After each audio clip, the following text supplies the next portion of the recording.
Hello, everyone, and welcome to Raise the Vibe with Liz. I'm your host, Liz Peterson, and today I have the pleasure of hosting Cynthia Sue Larson. For those of you who are not familiar with her, Cynthia Sue Larson is the best-selling author of several books, including Quantum Jumps, Reality Shifts, and High Energy Money. Cynthia has a degree in physics from UC Berkeley, an MBA degree, and is a doctor of divinity. Cynthia is founder of RealityShifters, first president of the International Mandela Effect Conference, managing director of Foundations of Mind, and creator and host of Living the Quantum Dream podcast. She has been featured in numerous shows, including Gaia, the History Channel, Coast to Coast AM, One World with Deepak Chopra, and BBC. Cynthia reminds us to ask in every situation, how good can it get? Subscribe to her free monthly magazine at realityshifters.com. Cynthia, welcome to the show. Thank you, Liz. I'm glad to be with you today. Such a pleasure to have you Very here. exciting. I love this topic. So, Me too. I'm super excited to jump into it. And I nice. love our connection. We were talking before the show, and you've actually visited Vashon Island and been right down the street from me in 2019. So that was fun to see like what a small world it is and have that connection with you. So this is like a welcome back to the energy of Vashon Island for you too, which is super fun. Yes. Wonderful. Feels great. Nice. I always like to ask my guests, what brought you to doing what you're doing today? Well, I'm pretty much living a spirit-driven life based on an exploration that I did. So I came into life remembering between lives and feeling like I needed more time to hang out there. So it's called born aware when you remember that stuff. But um, the reason I wanted more time and the reason I've got such a spirit-driven life is because I remembered a past life in the future, some circa 2500. So it's about 500 years from now. And I'd gone to observe a possible reality, which was supposedly better, with AI helping to prevent crime and regulate the environment and solve all the problems, sort of leave all the thinking to AI kind of a deal. And looked like to me, it felt like a dystopian nightmare. So if you wonder, I've been focused on assisting humanity and myself understand consciousness and how consciousness changes the physical world so that we don't need to rely on our technology to do that for us. I know we don't. It's a long story, but that's such a driving force in everything I'm doing. So I'm really here to um, be a catalyst and an initializing force for those people who also feel like you're here at this time for a very special reason. You're part of the awakening, you're part of the guides and maybe star seeds, whatever. To me, they feel it's like a dragon energy. And I know you brought that up before we started. So when we get to that, I'll explain why I mean that. But that's what it's really about. It's awakening this creative ability that we innately, naturally have organically within ourselves. And I'm not against technology, not opposed to it, but I have, it sounds like I'm opinionated. What it really is passion and tremendous focus, having seen what was supposed to be a great reality. I don't think it was that great, and it did traumatize me. I'm laughing, but it was traumatic. I had PTSD from it for much of my life, and only the last 15 years have I felt free from being tracked by an artificial superintelligence from the future. So it sounds weird, but now it doesn't sound so weird. Now I can say this stuff, and it's like, oh yeah, yeah, yeah. Sounds like a movie that you might have seen. I really haven't been able to talk about it this honestly most of my life. Awesome. I'm glad you're speaking honestly about it here on the show because I think it's important to point out. And I too feel like I was born during this time to be part of whether that's the healing team with my energy work and everything, or the support team, or whatever it might be. And to get the word out, like one of my passions is you are the creator, and you spoke to that. And I love that you're sharing that we are the creators. We can create our realities. I've written about that as well in my books. And kind of want to dive a little bit deeper into, like being born aware. So let's talk about that a little bit more because that's a rare gift. And a lot of us have to awaken to the fact that we're not just this physical person who's been born here or there with these parents, blah, blah, blah, blah, blah. Yes. Yeah, there's a great book by that title, Born Aware, written by Diane Brandon, and it's got like a dozen chapters. And my chapter is, I contributed a chapter called Whoops, Wrong Planet. Because that's felt like, and no offense to my wonderful, beautiful parents and family, they're great. It was just that feeling like it was such a discrepancy between what it felt like before I was born and then here. And what I mean by that is people are just so out of alignment with, they'll say one thing, feel something different, and be doing yet a third thing. So the head, heart, gut alignment is just all over the place. And that's the culture that we're immersed in. And we're supposed to be getting our guidance and fitting into that. I just thought there'd been a horrible mistake. So maybe a hilarious chapter for some people.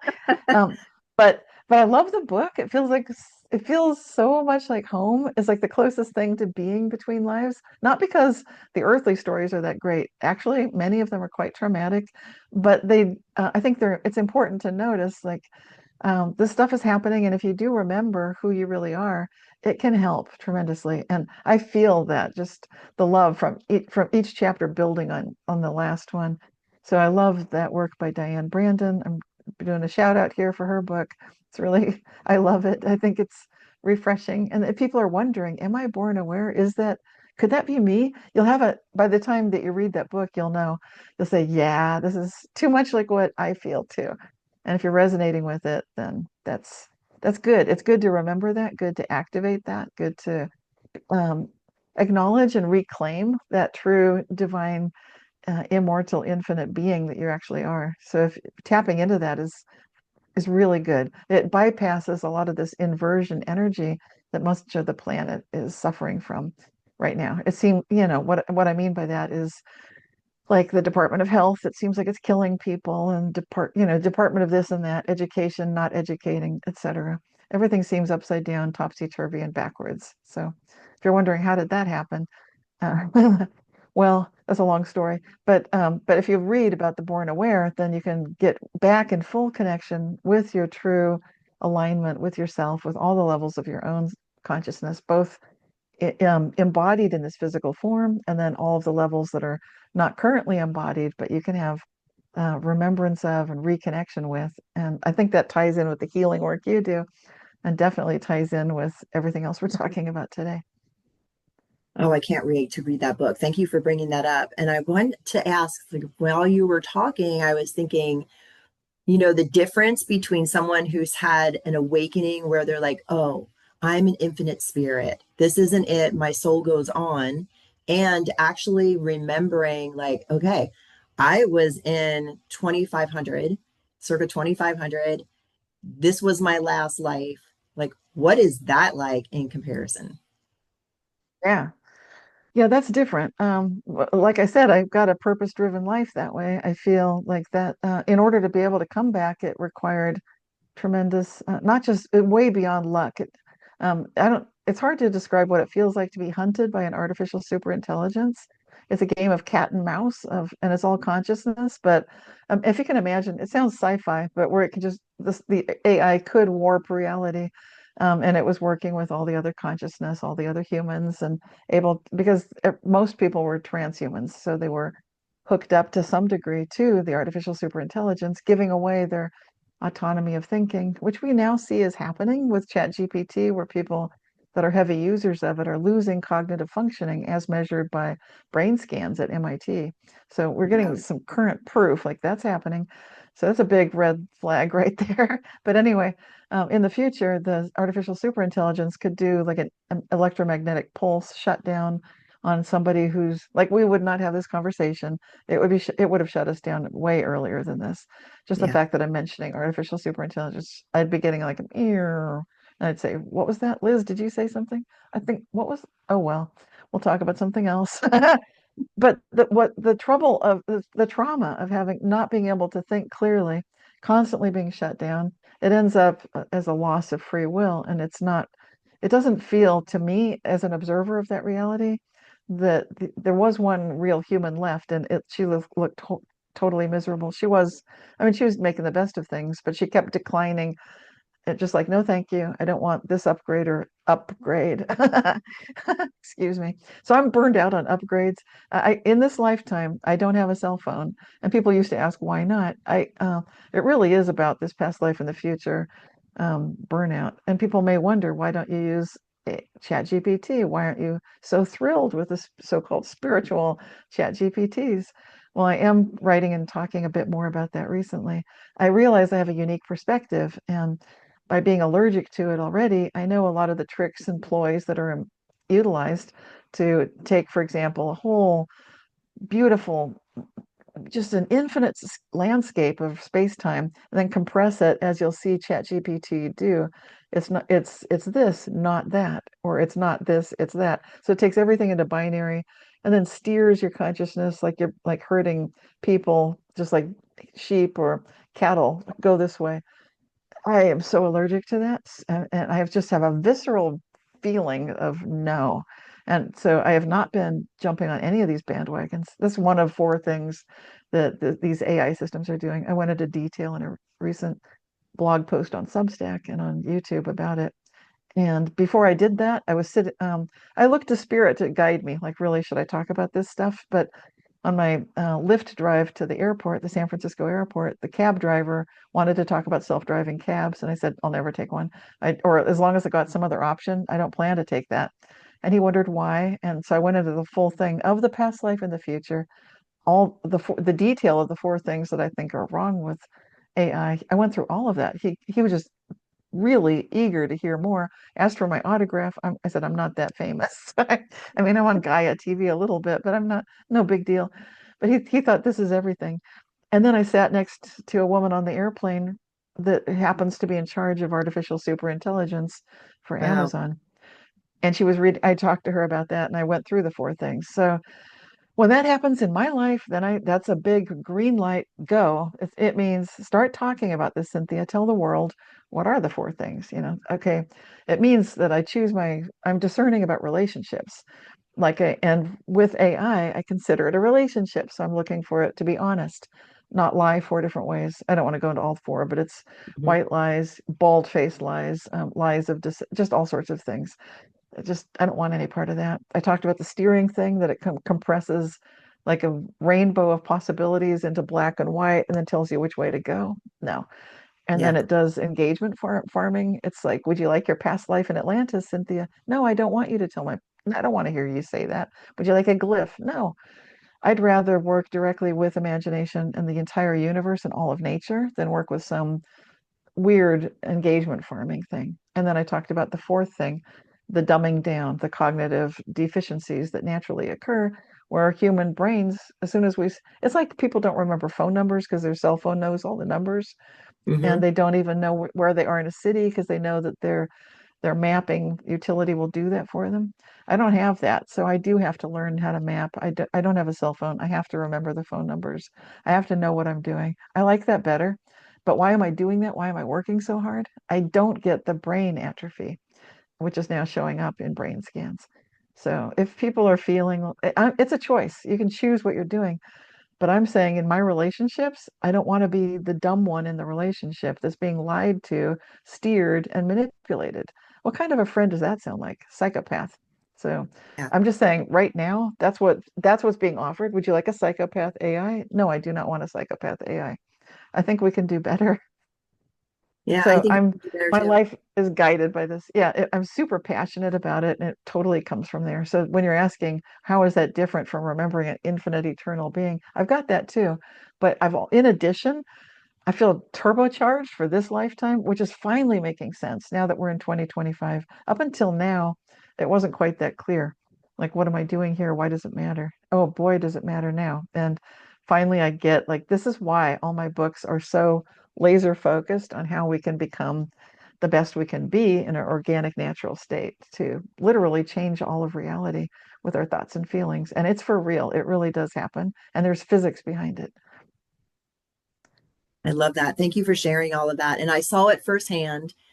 So, a friend introduced me to AI, introduced me how to work with AI, how to ask questions, those sorts of things.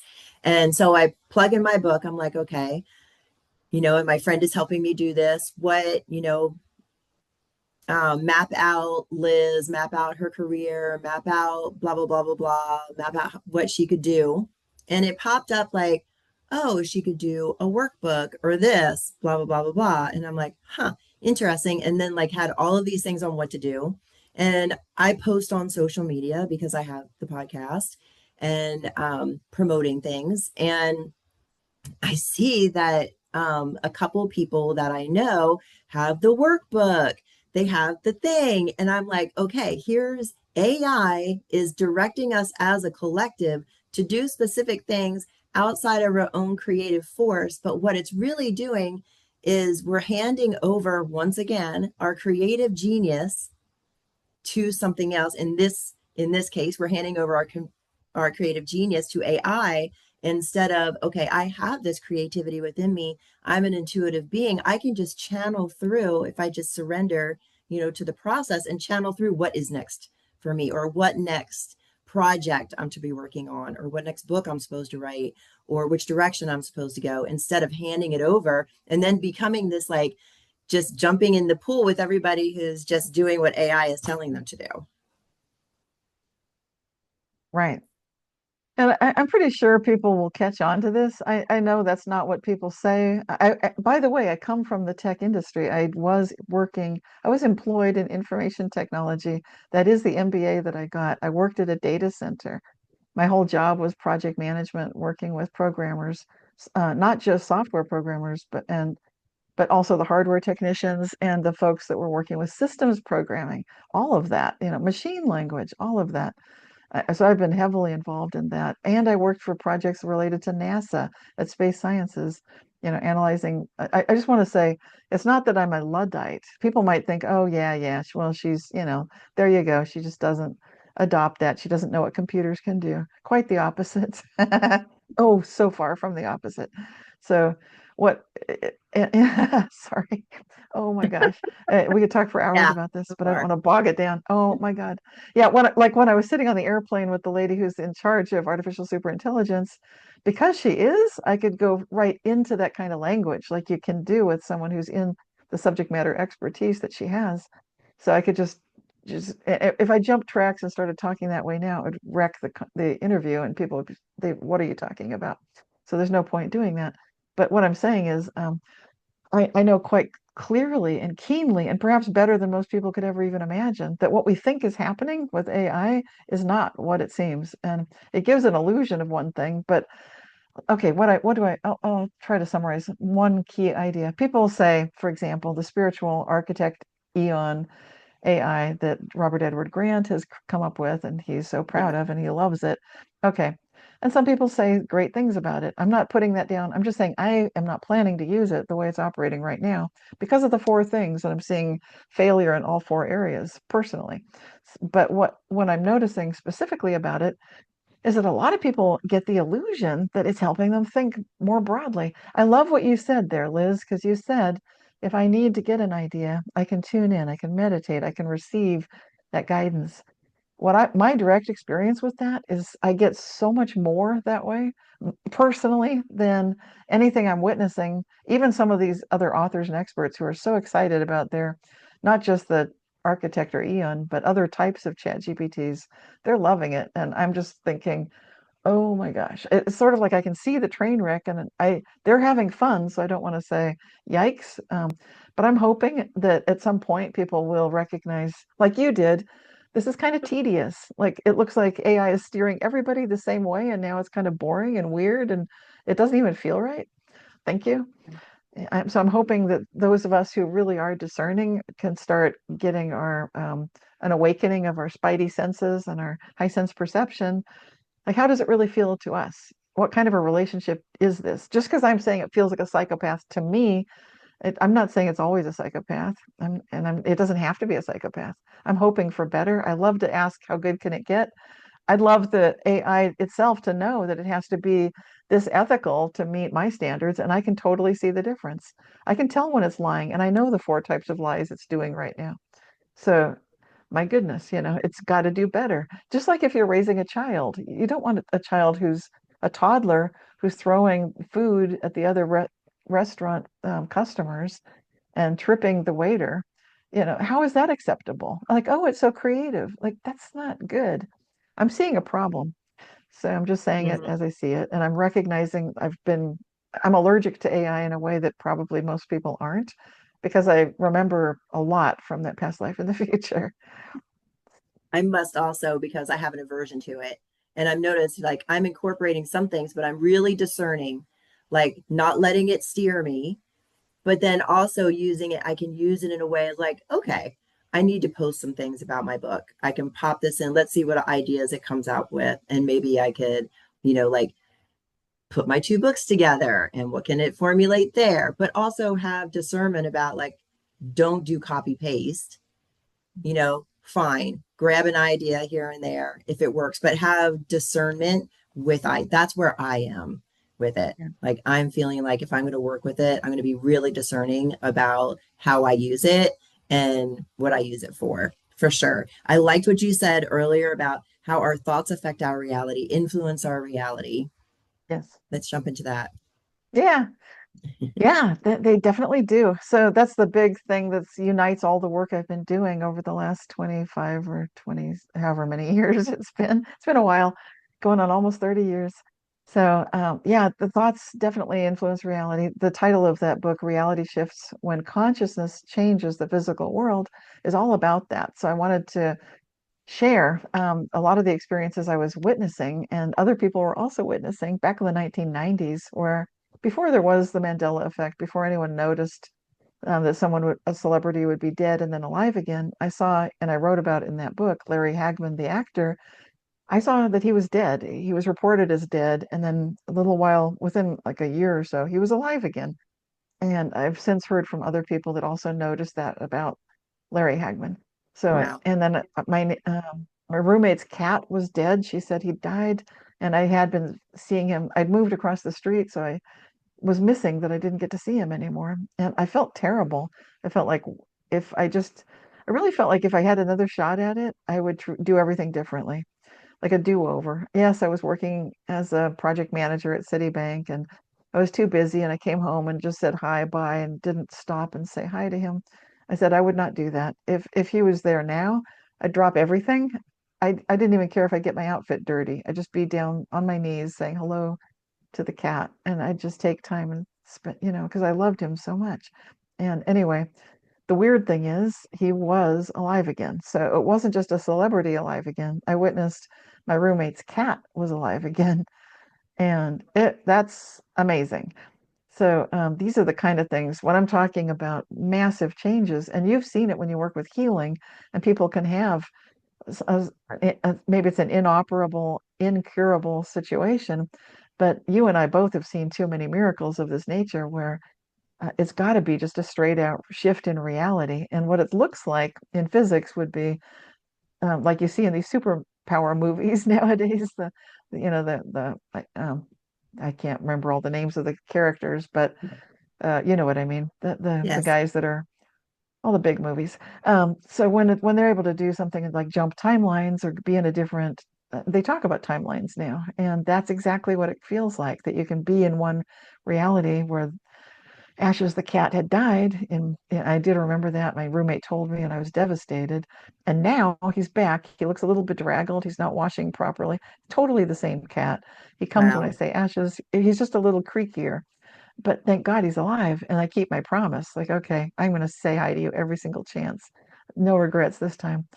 And I'm mentioning it because I think that makes a difference. I didn't know that that could even happen. So I was very detached. Detachment matters because you wouldn't believe how many emails I get from people saying, my loved one passed away. You wrote about Ashes the cat. You've told me about Larry Hagman, Nelson Mandela, all these people that die, even myself, I've been dead and came back. So how do you do that? The detachment matters. So that's like the hardest thing. So the very people that most wish to do this need to get so detached from the outcome. And so I do advise that. And then it also requires a certain amount of energy, like when you do energy healing, it absolutely requires that. So detachment, energy, And what I find helpful, you'll notice with my story with the cat, I'm just connecting to the highest levels. I didn't even know I was making a wish. I had no expectation of outcome. I was just indicating that if there was the other timeline, I'm choosing that timeline where I'm a better person that isn't so rude to the cat. I didn't even know I was being rude, but I felt the regret from it. I felt like I could be a better person. So if there's anything like that where you can be a better person and there is a timeline where that's possible, then things start opening up. And I can't really advise people how to, it's not like a cookbook with a recipe. It's very individual, but it's real. These things happen. And so this is extraordinary. When you start realizing like this is kind of wild, it means that the stories from like the Bible could all be true, for example. I mean, all of it. I'd say yes. And it gives me goosebumps just to think about that. Like, whoa, that means there's a science behind these miracles, you know? Yes, yes, exactly. And so that's what I've been writing about with starting with reality shifts and then this mind matter interaction and how does our consciousness create it's working within this sort of a holy grail of ourselves. You know, each of these energy centers in our body has a very powerful influence on our net results, and keeping it all lined up so that what you're thinking of in your head matches what's in your heart, matches what's in your gut, matches what your high self really wishes for you, then you can absolutely see miracles in your life. But at that state, you're very humble, it's like you're a better version of yourself. It is a spiritual path, the way that I'm recommending it. This is not magic. It's not black magic. It's not sorcery and follow this little spell book, nothing like that. And I feel like people can tap into that too, just when they start seeing like coincidences and synchronicities and things opening up for them, or they say something and all of a sudden it manifests in their life. I remember the Yes. first time I saw that when I was working at the hardware store, like I was telling you beforehand, a group of people were talking, and I'm like, oh, I wish I could do that. And then it didn't show up as that because my age and the topic that we were talking about is off, but it showed up in my life the way I could receive it, which I found very fascinating. And it happened to me about 4.5 months ago, too, where out of my mouth comes this thing. I'm talking to a friend, and then it just pops in. It was like a week later. So just paying attention to like watch those coincidences, pay attention to the synchronicities, and watch like that magical unfolding, that happens. I think people can, it's like a entryway into like what I call the magic of life. So beautiful. And I think it's amazing. You mentioned that hardware store.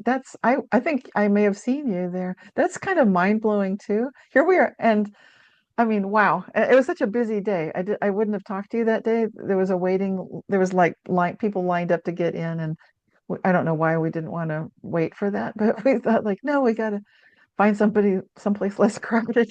But oh my gosh, I have a feeling I did see you there. I'm just blown away by that again. Like, because we're talking about a very tiny place. We're talking about Vashon Island. Like who Yeah. even knows what that is? 12,000 people, 12 miles long, 5 miles wide, I know. and here we are. And And I that, think that souls do that where we cross paths here and yes. there and then meet up later.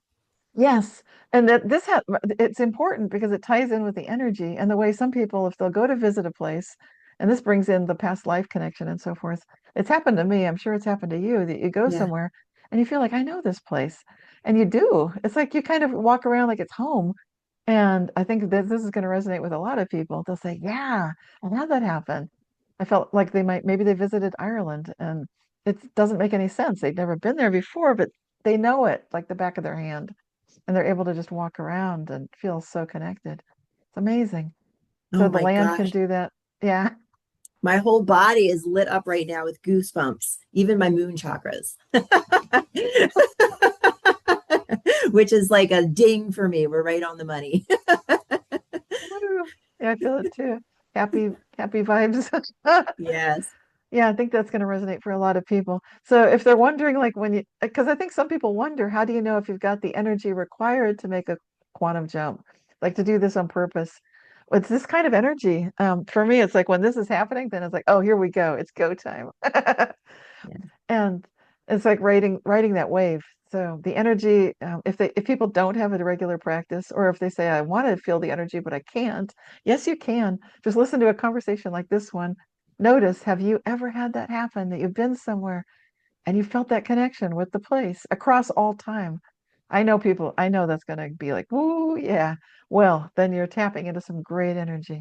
And that's what it takes. So you've got the energy running, and then all you need to do is have that alignment with your head, your heart, your gut. Like, this is what I need. I need healing for me, or whatever it is that you're wishing for in your heart. And you know it's not greedy. It's just what you absolutely need. And it's just right for you. So you've got the energy now. It can happen. And then It can, yeah, and you'll this be is called. exciting. Love it. It is exciting. Yeah, and you'll be called too. Like certain places will start popping into your mind, like go to the Redwoods or go to Mount Shasta or go to Egypt or go to Scotland or Ireland or whatever it might be. Yeah, Yes. it'll start opening Yeah, I up. just How had can that we happen. open up? Go ahead. You just had that happen? Oh, I just came to the yeah, I was called to visit some a forested area outside of Bellingham near Sudden Valley. I was visiting. I was just taking a couple weeks off the internet and so forth recently, and I thought I was just getting called to hang out with the forest and soak in that energy, which is I did do that. What actually happened was I connected with forest people. That's what they called themselves. I didn't set out like let's go meet Sasquatch, but if you, I wouldn't even if I thought I could do that, I wouldn't have thought 1 week was enough time to do that. But I did go right after conducting a CE5 event in Crestone, Colorado with Wow. StarWorksUSA.com. So it's with Paula Harris, and yeah, so I led the CE5. We'd seen UFOs. It was so that had just happened the previous weekend. Then I go on a road trip up to far northern Washington. I'm looking north toward Canada, looking at Lake Whatcom and all these trees and making contact with these extraordinary interdimensional beings. Again, in my opinion, in my experience, all the stuff that happens like that is so far beyond anything that AI is going to bring me. So I'm just saying, for me, I don't need that stuff because my life is so magical and this stuff's real because these interdimensional beings they'll come right into our reality in a good way with so much love, with light, with sounds, like a sound like that I was going back and forth with them, and the lights, they were flashing lights. I didn't know they did all this. They had tied trees in knots. I didn't know what I was looking at, or I would have taken pictures because then I did read a couple of books by Kiwani Lapsaritis about it and realized, oh my gosh, this is all Bigfoot sign. It's like, oh my gosh, I didn't Wow. know. And I wouldn't, and even reading his books, I wouldn't have thought you could make contact that fast. But again, I had just been connecting with UFOs. There's a UFO Sasquatch connection also, and they're healers also, and they're very gifted at clearing the. This is important right now.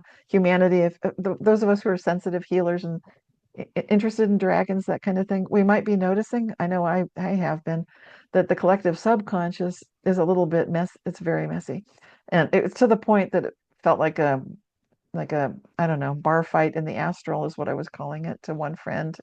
It just felt like duck, stuff flying, and it's a mess.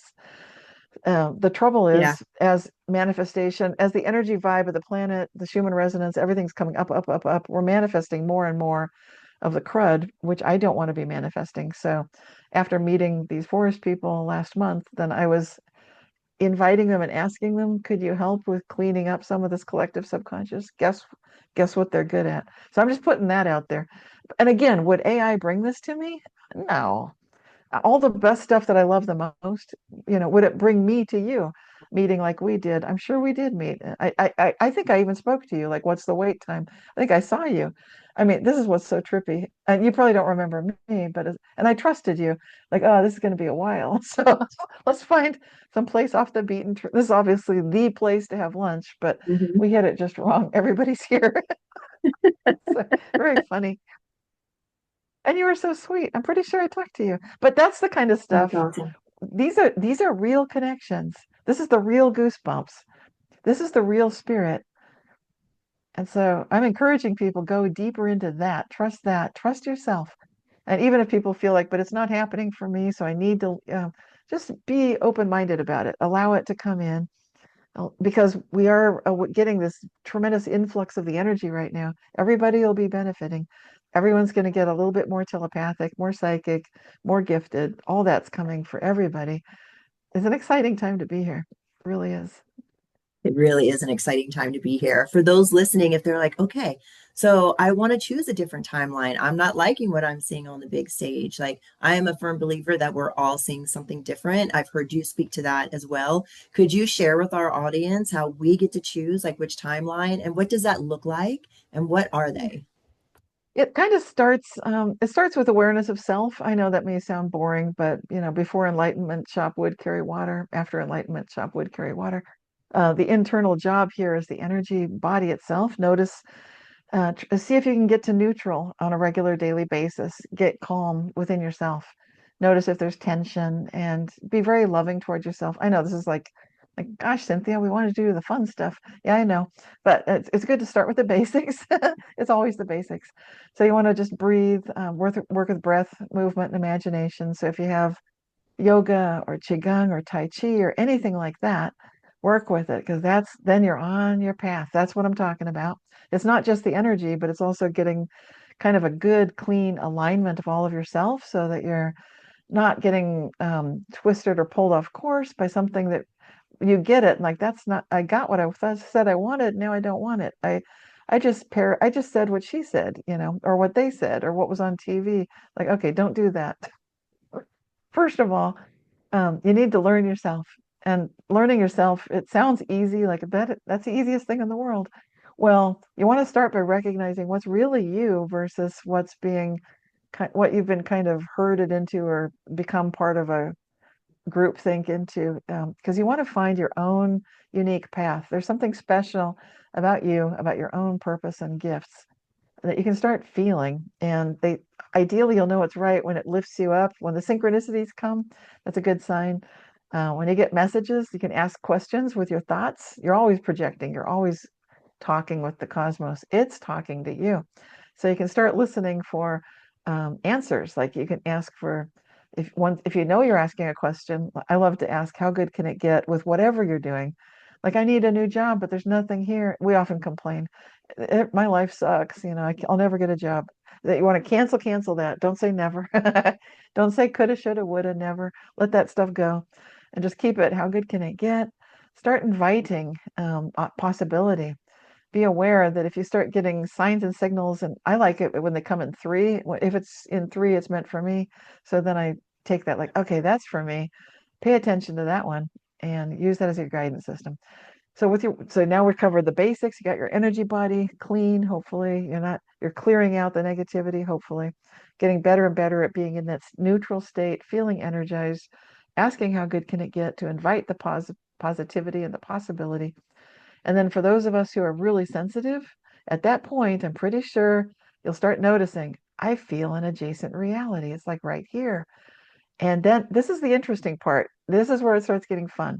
Like, can I hold the vibe? Can I stay there? Do I deserve it? Or am I always jinxed? Is this too good to be true? Can I hold this energy? And this is where it gets this is another tricky point for a lot of people. Just know that we've got your support and we've got your back. I need a world which is the best for all of us. I need it to be how good can it get for every single one of us, for me and Liz and all of you, everybody. Because if it isn't, it's not as good as it can get, and we're not there yet. And you might think that sounds ridiculous. No, I am such a believer in this. I know it's the only way forward, and it's not Pollyanna. This is actually physics again. It's recognizing that this is the way to guide all of us, and we can do it. We have the internal sensory ability to do that. They're even noticing there's every day I open the news and see there's more about quantum physics, showing that even luck is, of course, guided by quantum, tiny little, almost imperceptible differences, like what I'm talking about. Like, oh, how good can it get? I feel an adjacent possibility, but then I'd have to be this person. Am I ready for that? Maybe you are. It feels like it's that close. Just start acting as if and just hold that vibe, hold it, stay there. We are rooting for you. I need it. You need it. We all need it. We can do this together. So it's definitely possible. And I just like to say, blow our socks off. Don't even be limited by what you think is possible or even what you think AI thinks is possible. I know that's not good enough. Not good enough for me. I don't think it's good enough for any of us. So let's go even higher. Let's go as high as we can go. And that's necessary for AI too. If you're thinking, oh, that's mean to AI, that's not mean. I'm just telling AI, you also need to be aiming upward. And if AI is not doing that, it's not good enough. I absolutely guarantee it. So, I like that. Thank you for sharing that. Let's tie it into the dimensions and how we can live dimensionally if we want to make a different choice for ourselves to choose a different path. yeah. Okay, the dimensional thinking is super cool. I touch on it briefly in that first book about reality shifts that I wrote. I talk about dimensional thinking, like one dimension, the first dimensional, to me, it relates to the first chakra. So it's root chakra stuff. And if you look at developmental psychology, you might notice it's kind of like trust versus mistrust. It's, do you have faith that you're safe? The first root chakra is all about that. And the first dimension is really just like a point source of light. One dimension is like a photon. And this is interesting. It's like, it's so tiny, but let there be light is the beginning of everything. And second dimensional thinking, we're going up one level. Now you've got, it's kind of like the dream of a photon. Now it can be a wave function or a particle. And that's the physics of it. So that's right there. That's huge. I mean, that is so huge. And now you're in the second chakra, which is, that's the powerhouse. It's the motor of the whole engine. This is where the Qigong practitioners and the shaman, everybody that needs to do energy work, they're working with that second chakra, the ocean of Qi. You breathe to your second chakra, to your lower abdomen. What is that? That's the crucible where everything begins and the creativity starts. It's like the yin yang symbol. It's like the particle and the wave. It's like everything begins. It's some people say it's duality, but to me that's an understatement, and there's so much more going on there. It seems deceptively simple, but there's so much happening. So it seems small but kind of wonderful. Three dimensions, that's kind of like daily life, the spatial part of it. When you bring in four, then you've got time. So, and three is the solar plexus, which is the how we do everything. It's micro expressions on the face, tone of voice. Tell 50 actors walk across the room. The good ones aren't going to move. Like, how do we walk across the room? Like, good question. Yeah, it's how. So the fourth chakra is they call it Riz now, charisma. So it's kind of like, what are you bringing? Where's your vibe? Your vibe tribe. So it's right there. Third chakra, third dimensions of space. Fourth is where you're getting into space plus time. And that's the heart chakra. This is huge because we are on the fourth world right now. If you follow the Hopi, we are supposedly mastering the heart center. I think some of us really have. We've seen some of the like Buddha and Jesus. We've had examples of it. We're supposed to know what we're doing now and say like, oh yeah, this is the right way to go. We're going to do that now. That means love everybody, treat everybody with the golden rule. Love, people, have peace in your heart, and that's the right thing to do. Now we get to the fifth dimension, the throat chakra, 5D, five chakra. This is where we're headed. This new it's here right now. Those of us are noticing. I'm noticing it. I'm noticing I think something and it's manifesting from the collective subconscious. Like up, and to me it was an oops. Like clean up, please help. Because I'm noticing our collective subconscious. I'm discerning, and it's not. I don't think it's up to standards. It would fail a restaurant review. Like no, we got to close this place down. So let's not get shut down. Let's open it back up. We can do this. So we're just asking for help. Those of us who know that we need that help, we say, come on, help us clean up an aisle 1, 2, 3, 4, 5, 6, 7. Let's clean it. Let's pass the restaurant review. We can do it. What does this mean? As we think it, so it is. So it's fifth dimensional. This is the beginning of cooperation where in my new book, the Mandela Effect and its society, awakening from me, the Mandela effect, to we, the wisdom effect, is really the fifth chakra. We start thinking it. You just think it, and it is. That's where we're headed. It's here now. I know some of you listening are like, yeah, it's here now. It's here. It's exciting. So we're sort of stepping into it. A lot of people don't know it's here yet. The front runners are in it. We're holding the space, holding that door open. Come on, guys. It's great. We can do this. And it matters that you've mastered the other previous things we talked about. Keep that love in your heart, follow the guidance of the great masters, of course. And now, when you're wishing the best for all, it's not just how good can it get for me, Cynthia. No, it's how good can it get for all of us. Has to be. And as I know that's all that I wish for, then so it is. And this is that fifth chakra opening up, and we're seeing five dimensions in that. The sixth dimension, the Hopi say there will be seven worlds embodied, physical, manifest, and it matches our chakras. They don't say that. I'm just noticing. That's interesting because it seems to match. So when you get to six, is the Anya chakra, third eye. That feels like the dream space of the fifth, which is the collective. So as we're starting to collectively, we notice collective alternate memories, the Mandela effect. We notice, what that means? We can fix anything instantly. It doesn't matter how big the problem. If we collectively decide how good can it get, we're in a new timeline and we've jumped. And that's what the Mandela effect represents to me. It's the toolbox we need right now. We're in the thick of it. We need it. Here it is. So when you get to six, you're in the dream state of it and you can start playing with it. It's like because in six, you're outside of linear time. So you're jumping from, you can be in the year 2500, you can be 5000 BC and learning from the Taoist masters. You can be skipping all over the place. And we do. Seven chakra, that's like seven dimensions. And it's interesting because some of the scientists right now are saying that humans routinely, when they're tracking our brain waves, we're working with 7 to 11 dimensional thinking routinely, Wow. like everyday people. This is what we're doing. Now, if you ask a person on the street, sketch me a picture in 7 dimensions, I don't know. Who knows what'll happen? It may not look, I don't even know what that looks like. So, how do we do that? But we are doing it. And when they say we're only using 10% of our brain, that's just because they're only noticing what we're doing. Clearly, we are working with things outside of our conscious awareness because we're guided by our high selves. So, and so I can't really talk clearly about these upper ones. I know what they feel like, and I can talk about like, oh, this one felt like that, but can't really give much of a primer on how to do it just yet. I think we're going to get there because those of us who are moving from this heart space into the throat, as we think it, so it is. This is going to be the golden age of discovery and science for those of us who are able to wish for the best for all concerned. So that's to me, that's a Hopi prophecy rock. Like who's making it, who isn't. You got to be able to do that. So if everything you think is manifesting, are we ready? Please say yes. And if you feel like I don't know how to do it, just say how good can it get? You're there. So it's the quick fix for, for everything. Make it bumper bowling so we can all not get any gutter balls in the bowling alley.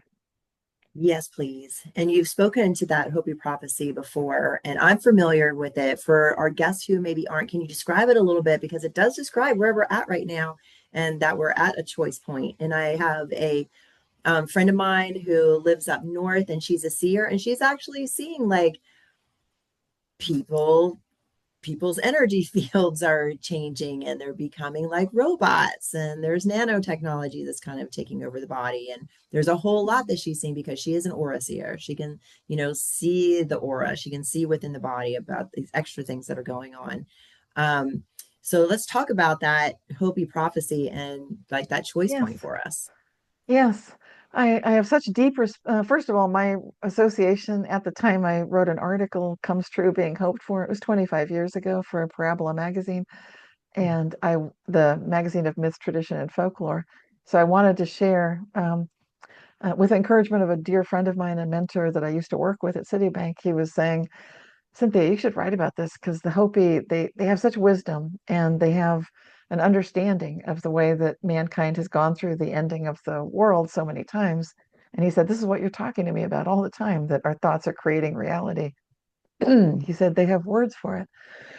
Okay, that's when I get that signal, it says go deeper. It says say all of it. Wow. Okay, well, Goosebumps. once I know. Okay, what started happening is I made such a deep connection with indigenous people. As to my knowledge, I don't have it in my physical DNA. So it's not like I have any right to speak about any of this. And I'm aware of that. And in fact, I'm deeply aware of that. And at the time I wrote the article, I was calling on the spirit of the Hopi to please be with me. So in my empty home, I felt that it was not empty. I sat at my dinner table and welcomed ancestral energy.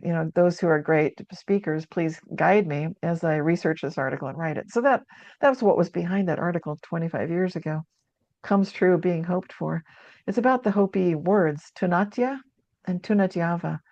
And that means comes true, being hoped for. They have an idea that there's a verbiness to reality, very David Bohmian, if you follow the holographic interpretation of quantum physics. So they understand that implicitly.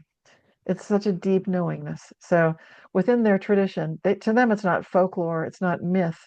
And what's on that Hopi prophecy rock matches their story, and their story is reality, it's history. And it's the history of the past and the future. So I need to sort of preface all this. And my connection with it was very deep because I was taking it as a sacred trust. That for me to write about this is not something like, oh, I'll just research this. No, this is not something to bandy about loosely. This is something to hold with the sacred trust that it comes from. So there's a lot more I could say about it, but that's the gist of it. So then the Hopi Prophecy Rock itself, what's going on there? What a beautiful stone. Yeah, people can look it up and see what it looks like. If you look at the image, it's carved on a stone that goes first. First part of the image is on the face facing you, and then part of the stone, the writing continues around the bend, which is showing because we're in the fourth world. There's a whole legend to how the first world. I'm going to skip a lot right here. I'm going to take it to what's going on right now. Because you're Yeah. right, this is exactly what's going on right now. We're here, we're in the thick of it. The stone shows the creator, the being who brought everything to be, depicted at the lower left kind of section of the petroglyph rock carving. And then there's basically like one line where it starts off showing the line, sort of linear timeline of humanity, with people tending crops and working with plants and animals and really one with nature. It's all very happy, and they're listening to the creator. The creator's giving the humans advice. Stay in good relationship. Keep your kopavi open, the crown chakra. In other words, keep receiving direct inspiration, not from AI, by the way. No, Yeah. from the creator. And keep your heart chakra open. Be in relationship. Relationship matters. That's also big in quantum physics, by the way. But I'll skip that for now. But the relationships are everything with the plants, the animals, and each other, and within yourself. So that's the advice that the creator's giving. Like, don't lose that. Stay close. So some of the people listen. And so this rock now shows what's happened so far. When it was carved, this whole thing was the future. It showed the dropping of ashes from the Great Gourd, World War One. It showed dropping of ashes from another Great Gourd, World War Two. And then it showed there's like one little wavery line, like, come on, people, you got a chance to listen. And that's kind of like after the wars. And then something interesting happens. That one single line starts splitting into two. And the upper line, this is interesting what you said about your friend, because if you there's a great video on YouTube, Greg Braden's showing the actual rock itself, and he's talking about it, and he describes and shows these little heads look like little robot heads. He doesn't say that. What he says is the heads are popping off the bodies on that upper line, and they look like little robot beings. All the people look identical, like they're all thinking like groupthink, and their little heads are starting to come detached from their bodies. That's not so good. They're not connecting with the earth, with the plants, with the animals. Now, the line that continues, that goes around and continues to the fifth world, that one, the people do stay in relationship with the plants, the animals. And there's an elderly guy. Greg Braden's great. He says, look at this little guy. He's got like a staff. He's obviously needs help walking, and he's making it. So it's not like you have to be only the youngest and fittest. It's not about that at all. It's about the relationship. And so in that article I was writing, what the Hopi tell you is keep that crown chakra open, the Kopavi chakra. Keep your heart open to love. Don't shut your heart down. Feel that love. That's all you need to do. And stay in relationship with yourself, with the plants, with the animals, and it'll be just fine. So, and there will be seven worlds. So the world has ended many times. It'll end again. Now, if you look at some of these interesting stories about, ancient mysteries and so forth, it looks like there have been disaster cycles. It looks like we're headed into one right now. You can see that there's a collapse of the geomagnetic field around the Earth at the same time as increased solar activity and increased activity from galactic center, plus all these weird things coming into our solar system. So the Hopi would say, yeah, yeah. They're not saying we told you so, but they did have signs and indicators that extinct animals and plants would come back to life. Guess what we see with the Mandela effect? That's exactly what we're seeing. So all what they were indicating to look for, it's here. So I would recommend that we do follow their advice. The relationship in quantum physics, it's quantum relational mechanics, so it's QRM, and it's the idea that relationships are the key to reality itself. What a surprise. And the Hopi were saying that right from the beginning. It's not just the Hopi. This is indigenous wisdom from around the world. I used to attend gatherings that were hosted by Seed University with Glenn Aparicio Perry, who's written books about this, original thinking, the newest one, Original Love. And these groups were led by Harvard-educated Blackfoot Indian Leroy Little Bear. I have so much respect and love for him. And he's featured in a new documentary movie, Bring Them Home, about the buffalo, the bison. Beautiful movie. So if you're wondering, like, what is this all about? And I mentioned both of these gentlemen in my new book about the Mandela Effect and its society, Awakening from Me to We. It's all about this. So, and one more huge shout out.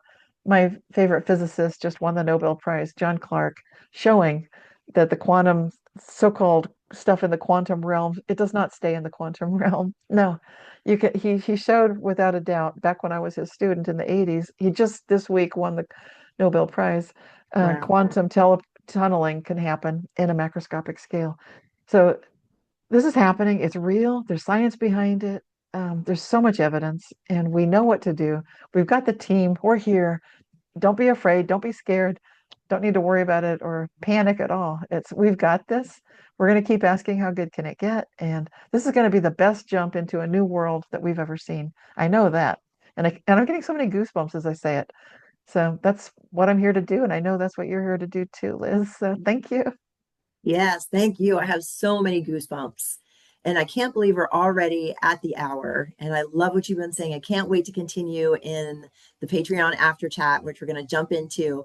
So, for everybody out there, can you please, Cynthia, share how they can find your material and get on your newsletter? Yes, I have a news. I do have a newsletter. It's all the issues are published on my website, realityshifters.com. So if anyone's feeling like I need to catch everything, it's 25 years or so of monthly reports. It's a lot. But that's a way to sign up for subscribe to my newsletter, see what I'm doing, look at the books, so forth. The Substack is where the newsletter is currently coming from. So if you find me on Substack, I'm there. I'm also on YouTube. But the easiest way to find everything is just through the realityshifters.com website itself. And the events that I'm talking about, right now I'm only doing events through starworksusa.com with Paula Harris. There'll be one in May and then one in August in 2026, and that's starworksusa.com. But I'll be announcing that as we get closer. Awesome. That's exciting. Can't wait to hear those. And Yeah. thank you. Let's jump into our after chat now. Super excited to dive more into what you were just saying, and the dragons.